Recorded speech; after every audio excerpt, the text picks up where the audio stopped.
Hello and welcome to another edition of Cranky Gun Reviews.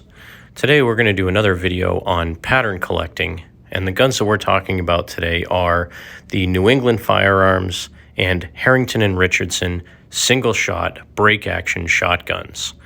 Now I know it's a bit of an oddity to do collecting videos on these break-action shotguns, but I've recently found that these are just a joy to shoot and they're very well-built guns.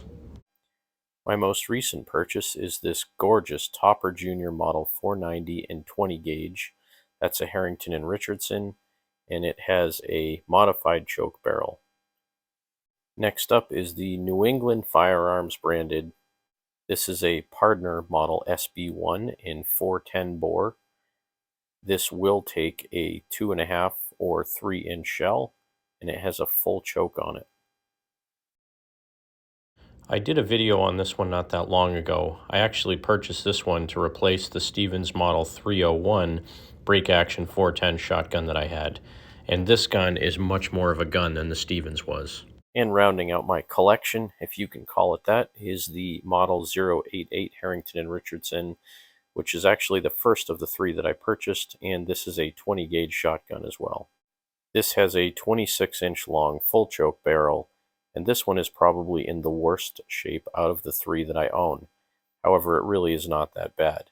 I was able to get all the rust off the barrel and the receiver.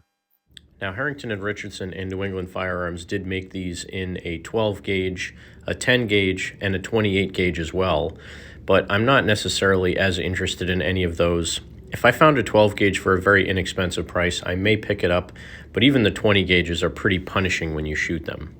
Now, Harrington and Richardson and New England Firearms have a rich firearms history in Massachusetts, which again is why I like them. I like buying firearms that are made locally. The original company was Harrington and Richardson Arms, then it was Harrington and Richardson 1871, and then later the aforementioned New England Firearms. They had since been bought out, I believe, by Marlin, and they've been shut down for several years now. But all of these guns, whether they were made in Worcester, Massachusetts, which is where the original factory was, or in Gardner, Massachusetts, which is where they ended up with New England Firearms, they're all very well-made guns. They're utilitarian, they're budget-friendly, and they were built to last. So it was kind of an everyman's shotgun that you could buy in various calibers with various length barrels and various choke selections. They also came with bead sights.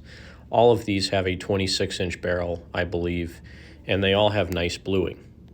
Now, there's not a tremendous amount of information out there on these particular model, Harrington and Richardson or New England Firearms, but another YouTuber, eSquad 540, has a lot of information about these, and that's really where I found out a lot about the year of these. One thing you'll notice about all three of these shotguns is that they all have different hand guards. Two of them screw on, the New England Firearms and the Model 88, and the Topper Jr. Model 490 has a burlwood grip that's held on with a spring-loaded detent. That one also has the push-button release, but it does not have a serial number, so I think that places it between 1964 and 1968, but again, it's difficult to verify as history on these shotguns is pretty sparse. Now, this Topper Jr. Model 490 is in excellent condition.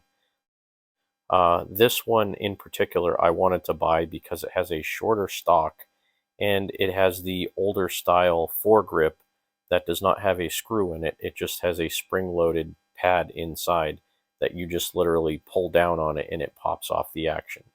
The bluing on this gun is in immaculate condition.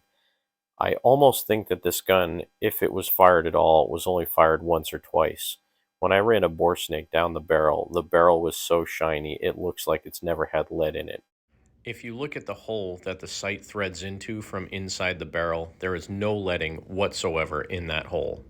There is also not a speck of rust to be found. This may have been purchased new and put in a closet or in a gun sock and never fired. It's difficult to tell, but it really looks like it was stored in excellent condition. So it was actually a pleasant surprise when I purchased this because it was on the rack, the used rack at Cabela's for $250. And when I purchased it, it actually rang up at $229. So at that price, I really could not turn it down.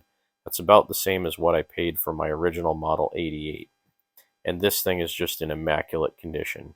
Look at the burl wood on that hand grip. Another indication of the age of this is how the foregrip is held on the barrel with a spring-loaded detent versus using a screw.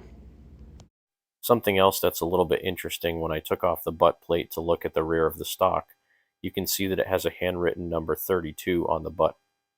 It also has a number 32 on the plastic spacer between the butt pad and the wooden stock. So it's pretty unique to see these little handwritten features on this gun going all the way back to between 1964 and 1968. The butt pad on this gun is extremely hard because that rubber is so old, but I do like that it has the original Harrington and Richardson Arms logo on it.